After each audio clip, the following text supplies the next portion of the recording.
Bismillahirrahmanirrahim. Assalamualaikum warahmatullahi wabarakatuh.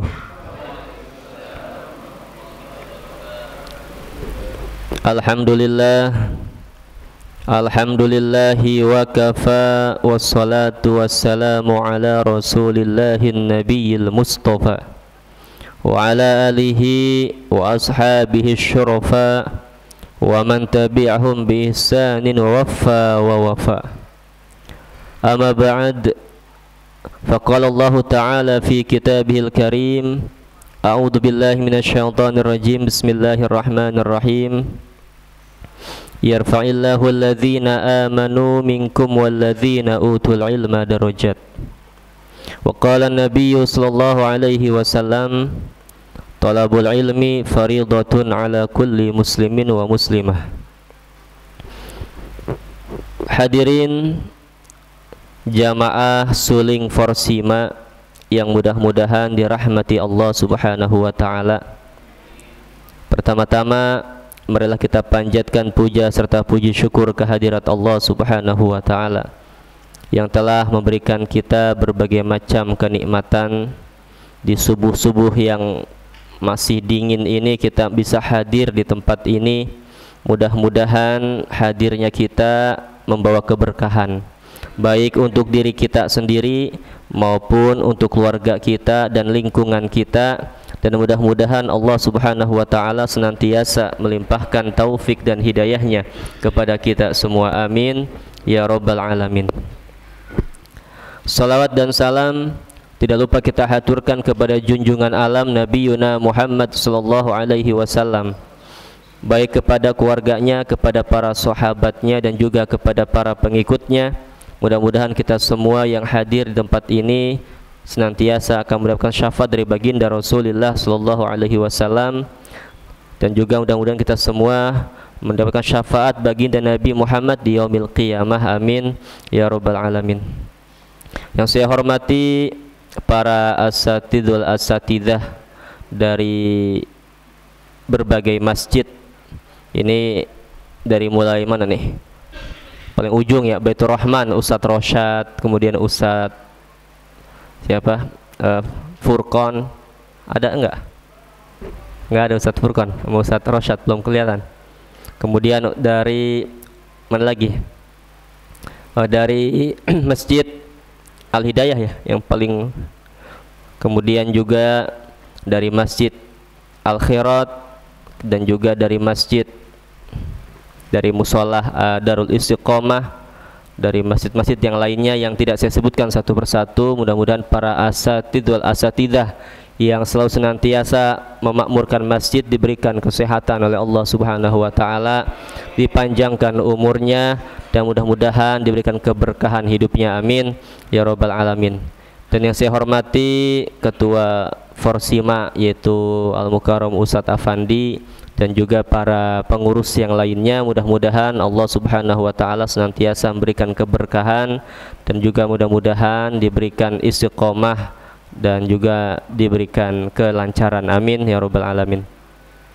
Dan juga para jamaah sekalian yang mudah-mudahan khususnya ini tuan rumah daripada Musolah Al-Ikhlas, mudah-mudahan Allah berikan keberkahan kepada para pengurus dan juga para asatid yang ada di Musolah Al-Ikhlas, dikarenakan dengan sebab diadakannya pengajian atau Forsima ini di lingkungan atau di Musolah Al-Ikhlas, itu menjadi asbab turunnya rahmat Allah subhanahu wa ta'ala, amin ya rabbal alamin.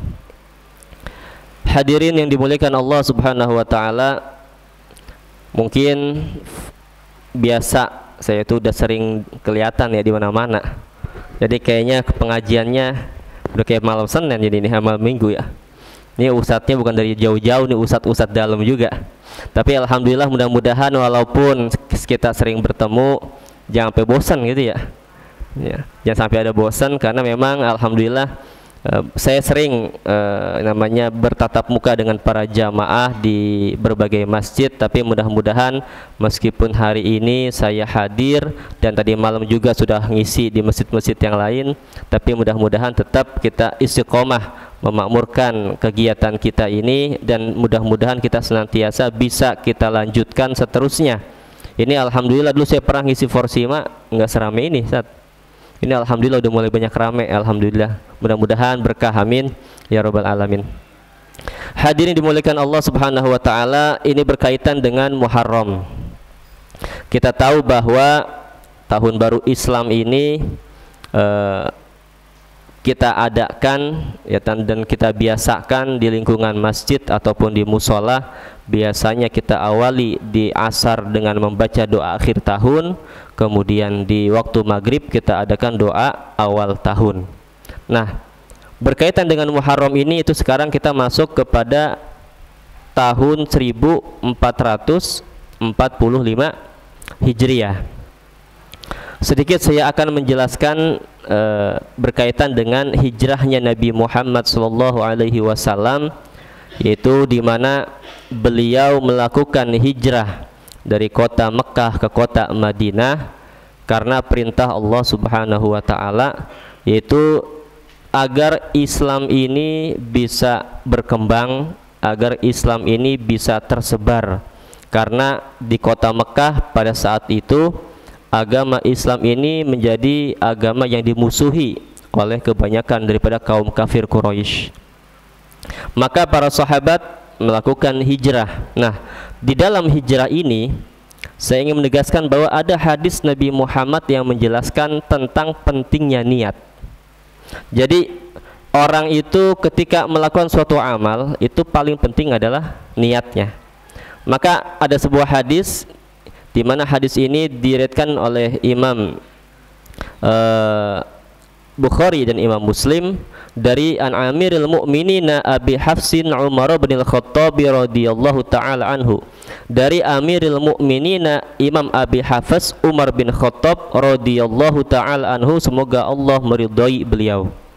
Qala, beliau bersabda, beliau berkata, sami'tu Rasulullah SAW yaqulu, aku mendengar baginda Rasulullah SAW bersabda, innamal a'malu binniyat, sesungguhnya seluruh amal itu bergantung kepada niat. Wa innamal likulli imri'in ma nawa, dan sesungguhnya bagi setiap perkara itu bergantung kepada apa yang dia niatkan. Faman kanat hijratu ilallahi wa rasulih, siapa orang yang niat hijrahnya karena Allah dan Rasulnya, fahijratu ilallahi wa rasulih, maka dia berhijrah karena Allah dan Rasulnya. Wa man kanat hijratu lidunya, siapa orang yang niat hijrahnya itu untuk dunia, yusibuha, dia akan mendapatkannya. Awim ra'atin yankihuha, atau dia hijrah karena ingin menikahi seorang perempuan, maka dia pasti akan menikahinya. Fahijratuhu ila ma hajar ilaihi, maka hijrahnya ia kepada apa yang dia niatkan hijrah, yaitu apa yang akan dia niatin pasti akan mendapatkannya. Nah, sedikit kita bahas dari hadis ini. Jadi Nabi Muhammad itu menekankan kepada para sahabat ketika ingin hijrah. Kan hijrah sekarang ini diidentikan atau dipopulerkan dengan bahasa hijrah itu pindah dari suatu keburukan kepada kebaikan. Anak-anak sekarang bilang hijrah yuk, begitu ya. Ya kita hijrah. Dalam bahasa hijrah itu artinya pindah, Pak. Jadi pindah dari satu tempat ke tempat yang lain. Itu namanya hijrah. Ya, jadi kita pindah misalkan dari satu tempat, anggaplah pindah dari Kirana kemana, misalkan ke Tambun atau misalkan kemana, itu hijrah itu namanya.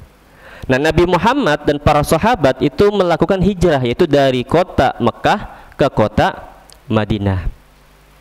Nah, di sini hijrah yang akan dilakukan oleh para sahabat dan juga hijrah yang dilakukan oleh Nabi Muhammad ini paling penting adalah niat.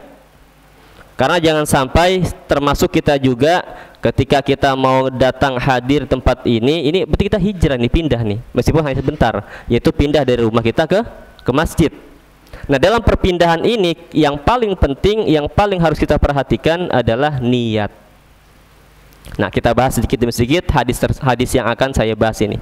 Jadi begini, An Amirul Mu'minina, yaitu dari Amirul Mukminin. Amirul Mukminin ini adalah sebutan yang baru dimulai pada zaman Umar bin Khattab. Jadi ada istilah kalau pemimpin itu namanya Amirul Mukminin. Tapi Amirul Mukminin ini baru dikenal sebutan ini pada zaman Sayyidina Umar bin Khattab. Sebelumnya ketika pada zaman Abu Bakar As-Siddiq itu disebut dengan khalifah. Jadi zaman Abu Bakar disebut khalifah, khalifati Rasulillah. Artinya khalifah pengganti Nabi Muhammad. Nah, ketika kemudian Sayyidina Abu Bakar As-Siddiq meninggal diganti oleh Sayyidina Umar bin Khattab, maka Sayyidina Umar bin Khattab itu dapat gelar karena seorang pemimpin itu Amirul Mukminin. Jadi dikatakan dalam penjelasan ulama bahwa huwa awwalu man summiya Amirul Mukminina 'alal umum. Jadi beliau ini adalah yang pertama kali orang yang diberi julukan atau berikan nama, yaitu dengan sebutan Amirul Mukminin. Nah, setelah itu barulah muncul setelah zaman Sayyidina Umar bin Khattab, maka sebutan-sebutan buat orang-orang pemimpin-pemimpin Islam itu dikenal dengan Amirul Mukminin. Nah, atau dikatakan juga bahwa sebagian para sahabat itu menjuluki Sayyidina Umar bin Khattab dengan Amirul Mukminin. Makanya dalam hadis ini dikatakan an Amirul Mukminina Abi Hafs. Nah, Abi Hafs ini adalah kunyah. Apa sih kunyah itu ya? Sebutan kecil. Abi Hafs ini artinya adalah Al-Hafsu itu dalam bahasa Al-Asad. Artinya apa asad, Pak? Macan pasti nggak macan. Ya. Jadi karena beliau itu orangnya tegas, jadi disebut dengan Abi Hafs. Hafs itu artinya Al-Asadu, yaitu macan. Atau gitu ya. Nah, atau singa atau macan lah gitu antara itu. Nah, itu kemudian beliau dapat gelar Abu Hafs. Jadi beliau dipanggil pertama Amirul Mukminin, dipanggil juga Abi Hafs. Nah, tapi beliau juga mendapatkan lakop, yaitu katanya Al-Faruq. Jadi ada lakop, julukan, ya, bahwa beliau mendapatkan julukannya apa? Al-Faruq. Kenapa dikatakan Al-Faruq? Karena li'annallaha ta'ala faraqo bihi bainal haqqi wal batil. Karena Sayyidina Umar bin Khattab ini, beliau itu bisa membedakan mana yang hak dan mana yang batil. Makanya beliau itu orang yang sangat tegas. Pernah suatu ketika Sayyidina Umar bin Khattab itu melihat ada orang minta-minta, ya kan? Orang minta-minta ke rumah-rumah. Kemudian ketika Sayyidina Umar bin Khattab memperhatikan pengemis tadi, ternyata itu pengemis minta-minta ke setiap rumah, ternyata dia kumpulin, Pak. Kumpulin tuh.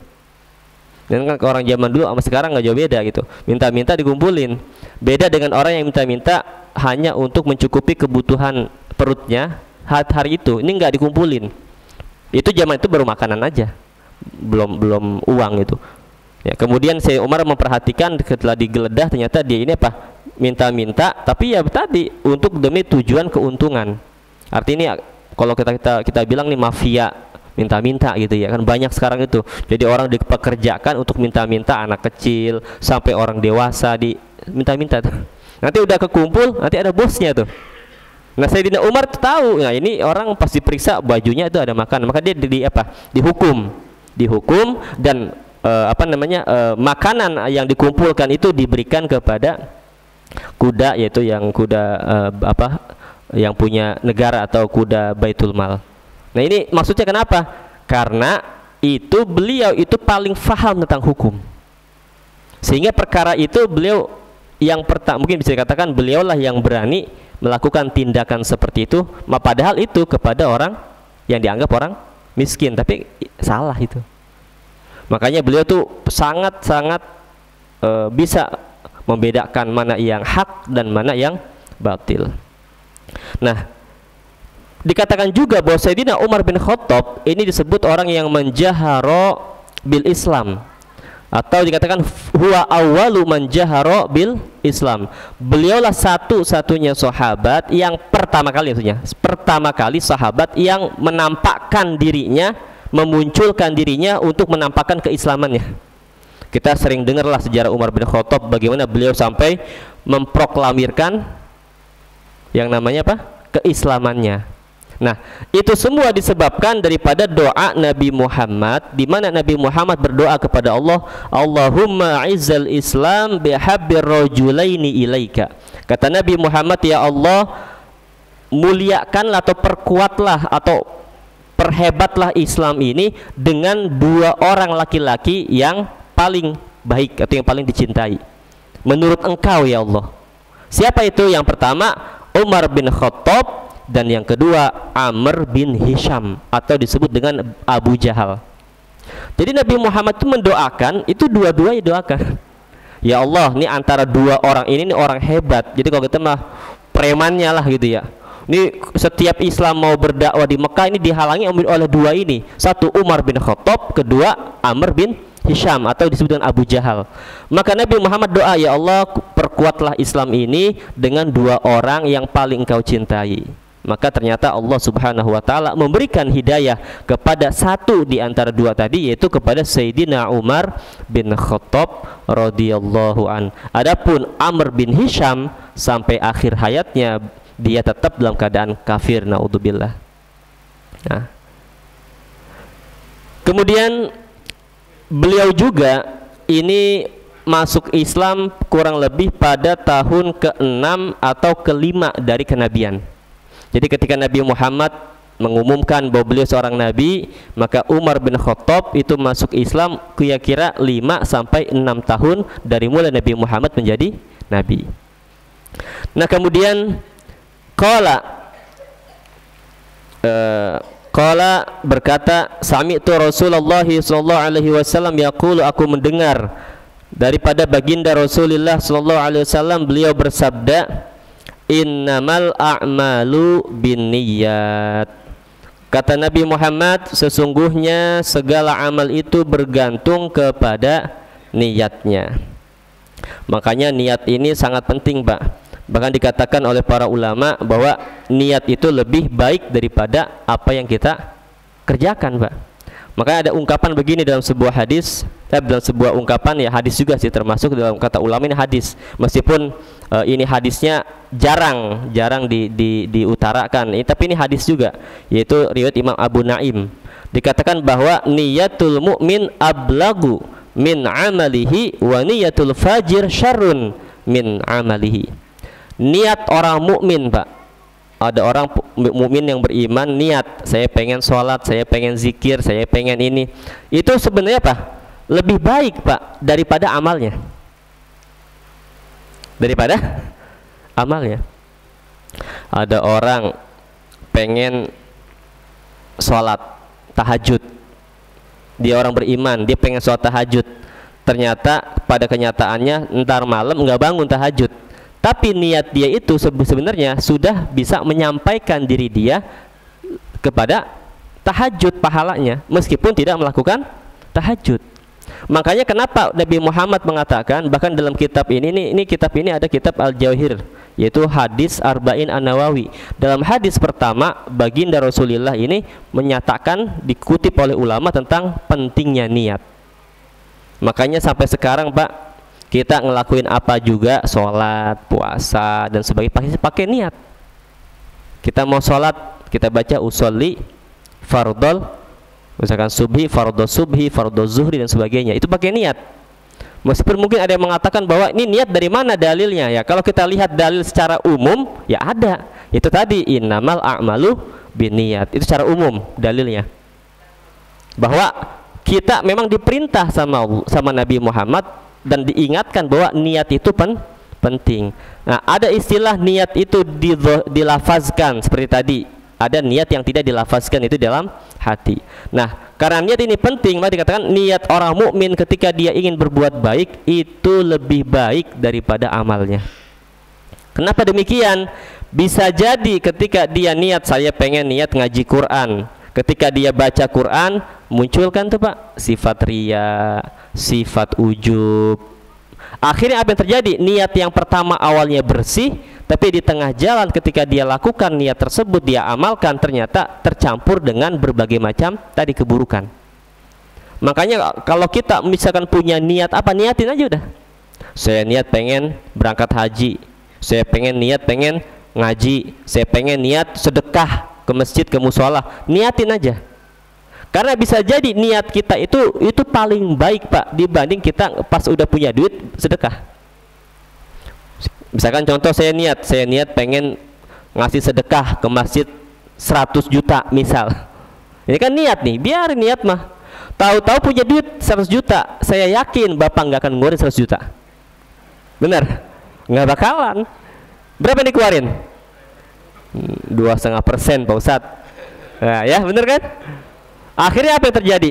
Yang awalnya niat itu baik, tapi kemudian ketika kita lakukan, kita praktekin, baru kelihatan jeleknya. Sama Pak, ada pejabat niatnya baik Pak, semua juga waktu belum jadi semuanya baik. Saya pengen memberantas korupsi, saya pengen memperbaiki macam-macam dah ekonomi, memperbaiki masyarakat, semua adalah baik pada awalnya. Tapi ketika kemudian udah mulai jadi, berubah. Bapak kalau lihat sejarah Pak, dalam beberapa kitab tafsir, bahwa tentang Fir'aun saja, itu Fir'aun itu awalnya itu orang baik Pak. Kalau Bapak bilang Fir'aun itu orang jahat, itu setelah dia jadi raja. Awalnya Fir'aun ini ada yang mengatakan bahwa dia itu orang yang berbakti banget sama ibunya. Jadi memang orang kalau udah berbakti sama orang tua Pak, itu cepet Pak dunianya. Bapak kalau lagi susah Pak, nggak usah datang-datang jauh-jauh ke kuburan para aulia dah, ke ibu dulu dah. Kalau masih belum tembus juga baru dah. Iya, ke ibu kita, kalau masih hidup ibu kita minta doa. Kalau sudah meninggal, datangi kuburannya, kita minta doakan ibu kita. Nah mudah-mudahan nanti urusan kita selesai. Kenapa? Karena tadi banyak kisah-kisah yang menerangkan bahwa orang yang berbakti sama orang tua, kalau kita masih hidup orang tua kita, berarti kita apa? Berbakti dengan cara ya, misalkan kalau kita punya rezeki kita kasih, perhatian kita dan sebagainya. Kalau sudah meninggal ya doa kita udah nggak ada lagi. Ya minimal kita apa? Kalau udah meninggal orang tua kita doakan setiap sholat. Ulama mengatakan kalau ada anak yang tidak mendoakan orang tua sehari saja, itu dosa. Hak orang tua didoakan 5 kali sehari tiap sholat. Jadi kalau subuh kita baca, makanya ada ulama memberikan ijazah zikir kalau kita lagi sujud nih, sholat sujud terakhir, itu kita baca doa orang tua 5 kali. Kita baca Robbik firli wali walidayya, Robbik firli wali walidayya, sampai 4 kali. Robbik firli wali walidayya, Robbik firli wali walidayya. Baru yang terakhir Robbik firli wali walidayya warhamhuma kama rabbayani shaghira. Siapa orang yang mengamalkan doa ini ketika misalkan sujud terakhir atau mungkin sebelum salam, nggak usah diungkapin, nggak usah diucapin, di hati aja baca, karena itu bukan bagian dari sholat. Di hati kita baca doa itu, maka Allah akan mencukupi rezekinya. Itu baru doain orang tua Pak, udah Allah kasih rezeki dicukupin. Gimana dengan orang yang berbakti? Sampai kita lihat banyak ada juga kisah sahabat, bukan sahabat lah, kisah orang yang hidup di zaman sahabat seperti Uwais Al-Qarni, di mana dia menggendong ibunya, berbakti sama ibu, jadi auliyaillah, jadi wali. Syekh Abdul Qadir Al-Jilani taat banget sama ibunya, jujur banget sama ibunya. Kalau kata ibunya kamu nggak boleh bohong, diikutin Pak, sampai kemudian kisahnya dia dirampok. Dia katakan nih di balik saya ada baju, karena dia ikut petuah ibunya. Kata rampok, mana ada nih bocah gembel begini punya duit, diperiksa nyata bener ada. Gara-gara begitu Pak, 40 perampok tadi tobat dan ikut jadi muridnya Syekh Abdul Qadir Al-Jilani. Itu keberkahan orang tua. Makanya orang kalau misalkan sama orang tua nggak akur, parah itu. Sama orang tua berbeda boleh, tapi jangan sampai kita menjadi durhaka. Beda pendapat sama orang tua itu hal yang wajar, tapi jangan membuat kita menjadi tidak sopan kepada orang tua, tidak tidak berbakti sama orang tua. Kalau bisa ya, kalau ada perbedaan pendapat lebih baik kita diam. Bapak misalkan berbeda pendapat tentang hal apapun, orang tua bilang begini, Bapak bilang saja oh iya, udah. Adapun Bapak nanti melakukan hal yang berbeda, yaitu niatnya apa, kita tidak untuk durhaka pada orang tua, tapi memang karena ada perbedaan. Tapi kita jangan membantah di depan. Tapi kalau bisa ikuti orang tua kalau selamat hal itu bukan berkaitan dengan halal haram. Nah, kemudian apalagi dikatakan tadi, wa niyatul fajir syarrun min amali. Sedangkan niatnya orang yang berbuat maksiat, niatnya orang yang suka bikin maksiat itu lebih berbahaya, Pak, daripada amalnya. Kenapa? Karena dia pengen berbuat jahat udah punya niat, rencana. Makanya nggak usah aneh ketika ada suatu kasus, polisi pasti menanyakan ada rencana apa enggak. Berbeda ada orang berbuat kejahatan tidak pakai rencana. Ada orang misalkan spontan, misalkan melakukan sebuah kejahatan tapi spontan, dia nggak ada rencana sama sekali. Itu berbeda hukumannya dengan orang yang mempunyai rencana sebelum melakukan kejahatan. Karena dia punya rencana, itu punya niat. Maka dikatakan nihatul fajir syarr min amali. Niatnya orang yang ingin berbuat jahat itu lebih buruk daripada amalnya.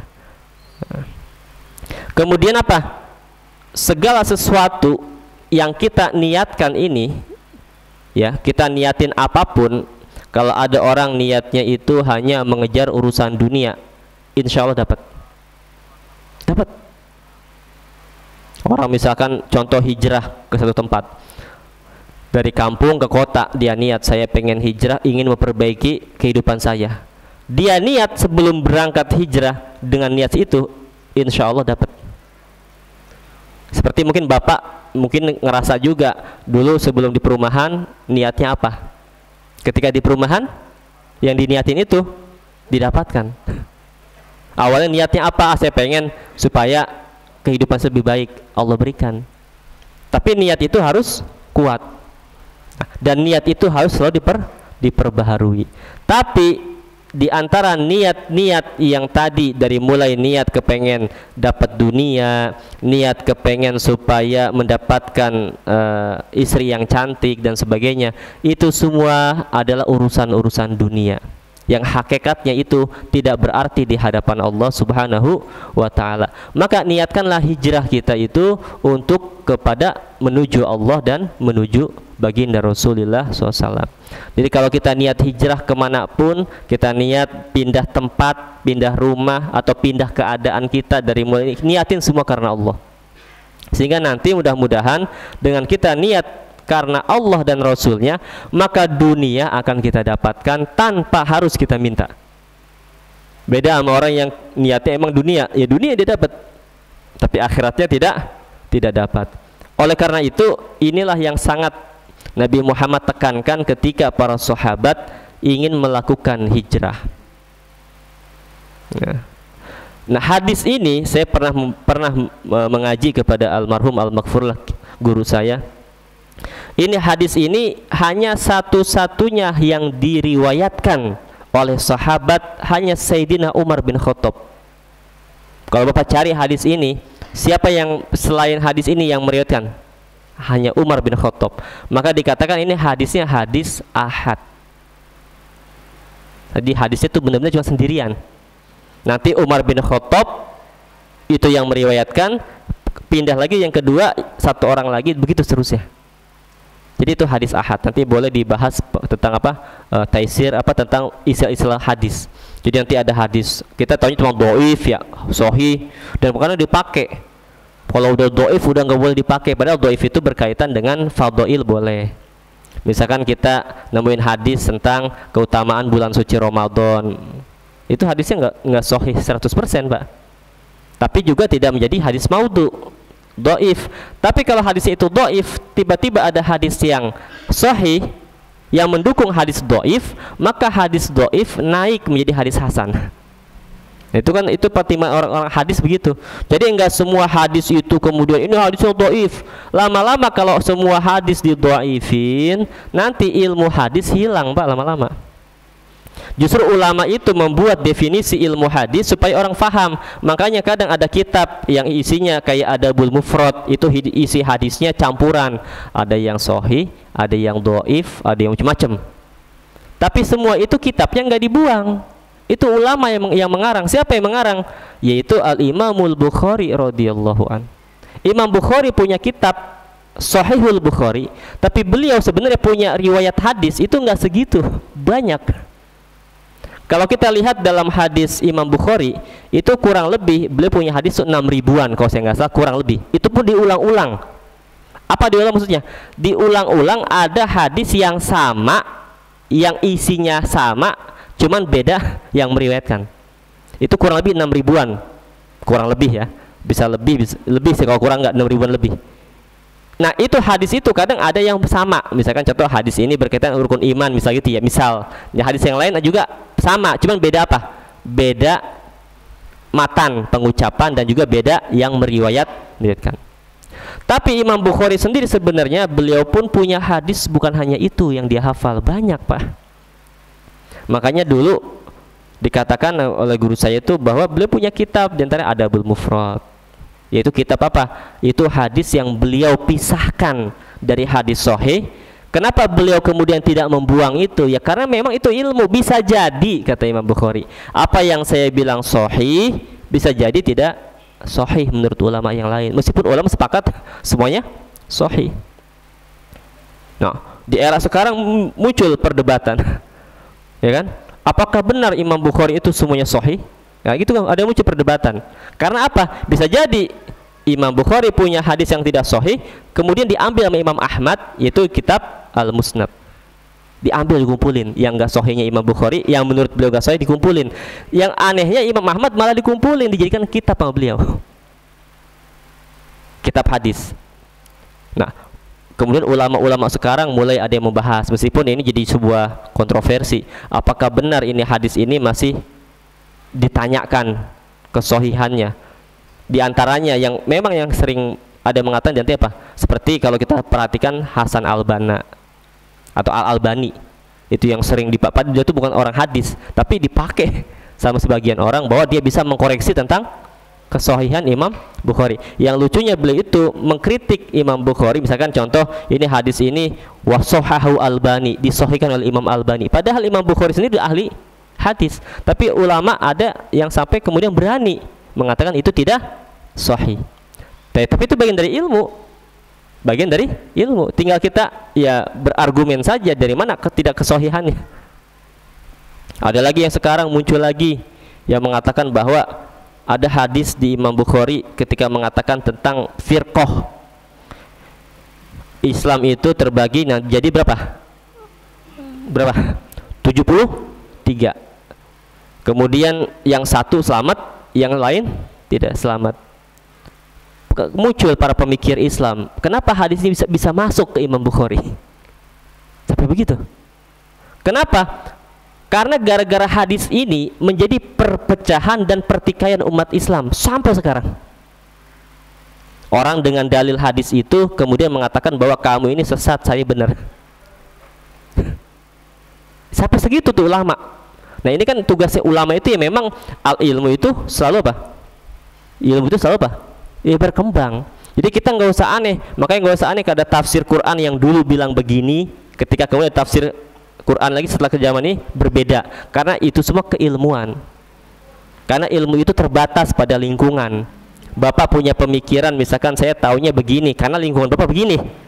Ketika Bapak misalkan keluar dari Indonesia, Bapak tahu di sana macam-macam. Contoh masalah anjing, misalkan kita taunya anjing itu begini, najis, mughaladzah, kalau kita nggak mau miara anjing dan sebagainya. Tapi pas kita keluar misalkan ke negara-negara Islam yang ada yang miara anjing, gimana itu? Artinya pemikiran kita itu baru terbatas itu. Maka ilmu itu bisa berkembang. Dan makin orang itu alim, memang biasanya begitu, akan menjadi sebuah hal yang kontroversi selama dia bisa mempertanggungjawabkan keilmuannya. Imam Ghazali ketika muncul, apa enggak menjadi sebuah kontroversi, Pak? Kontroversi. Imam Syafi'i, bahkan beliau itu ya kan ketika menjadi orang alim ya kan, datang ke Mesir, musuhnya itu bukan orang-orang tukang mabok, bukan. Imam Syafi'i dimusuhi sama siapa? Sebagian banyak yang musuh beliau ulama-ulama juga. Sehingga akhirnya apa yang terjadi? Dianggap bahwa ya ini karena ada perbedaan mazhab tadi. Nah, itu tuh ilmu berkembang. Nah, ini sekilas saja tentang tadi ya. Jadi kita niatin apapun yang kita lakukan semuanya itu karena Allah. Maka kalau kita sudah niatkan semuanya karena Allah, Allah mudahkan. Kita niat nih bikin pengajian Forsima karena Allah, insya Allah lama-lama bukan lagi segini pengen datang, bisa sampai ini kalau kita hitung Pak, satu masjid ini belum sampai ini segini ya. Coba kalau ada jamaah satu masjid, misalnya satu masjid ini jamaah semuanya warga datang, ini kayaknya bisa banyak Pak. Nah mudah-mudahan kita doakan bagi yang belum bisa hadir, mudah-mudahan nanti di minggu yang akan datang bisa hadir. Bagi yang sudah hadir tetap mudah-mudahan diistiqomahkan untuk bisa hadir. Nah mudah-mudahan Allah Subhanahu wa taala memberikan kita semua kebaikan, keberkahan, dan mudah-mudahan kita semua tetap istiqomah. Karena yang paling penting adalah istiqomah tadi. Jadi mau bagaimanapun amalan kita kalau enggak istiqomah, maka menjadi hal yang ya bukan sia-sia, tidak sempurna. Bapak punya ibadah zikir cuman baca subhanallah 3 kali Pak, tapi setiap hari diamalkan, itu lebih afdol daripada baca subhanallah 1000 kali cuman sekali-kalinya. Maka itu ulama dulu ya ibadahnya ada yang karena udah terbiasa banyak ya dia banyak, tapi yang nggak terbiasa banyak untuk orang-orang awam yang penting istiqomahnya. Khairul a'mali adwa muha, sebaik-baik amal adalah istiqomah. Maka mudah-mudahan kita duduk di sini tadi niatin iktikaf, maka mudah-mudahan dapat pahala. Selesai kita keluar, Allah Subhanahu wa taala menjanjikan bagi siapapun yang hadir di majlis taklim itu dosanya rontok Pak. Itu udah Allah jamin rontok selama bukan dosa-dosa besar. Dosa-dosa kecil tuh akan hilang dengan sebab kita berwudu. Misalkan kita punya dosa kecil Pak, mata tadi habis jelalatan, nah itu wudu, muka kita cuci muka rontok Pak. Kalau kita misalkan bisa tahu melihat dosa-dosa kita itu rontok melalui air wudu kita, mungkin kita akan takjub Kak. Kita nggak bisa melihat. Ada ulama dulu selalu bisa kasyaf. Kalau ada orang wudu dia akan tahu ini orang bis maksiat oh ini orang habis maksiat Lama-lama itu ulama berpikir juga kenapa dia bisa tahu aibnya orang gitu. Dia setiap ada orang yang wudu di samping dia bilang, wahai pemuda taubat dari zina. Kau bisa tahu dari bekas air wudunya. Besok ada orang yang sama orang tua durhaka wudu di samping beliau, kata beliau taubat kamu dari dosa sama orang tua. Itu bisa kelihatan sampai ulama tadi berdoa kepada Allah, ya Allah aku nggak mau lah melihat aibnya orang, kalau bisa tutuplah aib orang di hadapan saya. Setelah itu barulah beliau itu tidak bisa melihat lagi aibnya orang. Nah itu siapa ulama tersebut? Ada yang mengatakan Imam Hanafi. Awalnya beliau mengatakan air wudu mustakmal itu hukumnya itu najis. Jadi kalau ada orang wudu kemudian airnya itu kita tadangin lah, bekas air wudu kita itu air mustakmal, kita habis wudu ditadangin di bawah di ember, itu boleh nggak dipakai Pak? Boleh, tapi makruh. Tapi bukan buat wudu, buat bersih-bersih, nyiram apa? Ya nyiram lah gitu, bunga atau apa. Ini Imam Hanafi enggak, langsung mengatakan itu adalah najis. Kenapa beliau begitu? Karena beliau melihat sendiri bekas air mustakmal itu dosa orang di situ kelihatan. Tapi setelah kemudian Allah tutup, berubah lagi fatwa beliau, itu menjadi makruh. Tuh ulama. Jadi kan berubah tuh. Makanya nggak usah aneh. Kadang ada ulama pertama pendapat begini, besok begitu, nggak usah kaget Pak. Ya namanya perkembangan tadi, dilihat fatwa itu dilihat dari tadi keadaan dan lingkungan. Makanya Imam Syafi'i ada apa? Ada qaul qadim, ada qaul jadid. Ada pendapat yang lama, pendapat yang baru. Nah itu semua adalah bagian daripada ilmu. Maka mudah-mudahan Saya hanya bisa menyampaikan sedikit dari apa yang saya tahu, tapi mudah-mudahan bermanfaat untuk Bapak semua dan juga untuk saya juga. Mudah-mudahan Allah Subhanahu wa taala menjadikan kita semua diberikan keberkahan dengan sebab kita mengaji pada pagi hari ini. Amin ya rabbal alamin. Sekian dari saya, mohon maaf kalau ada salah kata. Wallahul muwaffiq ila aqwamit thoriq. Assalamualaikum warahmatullahi taala wabarakatuh. Waalaikumsalam.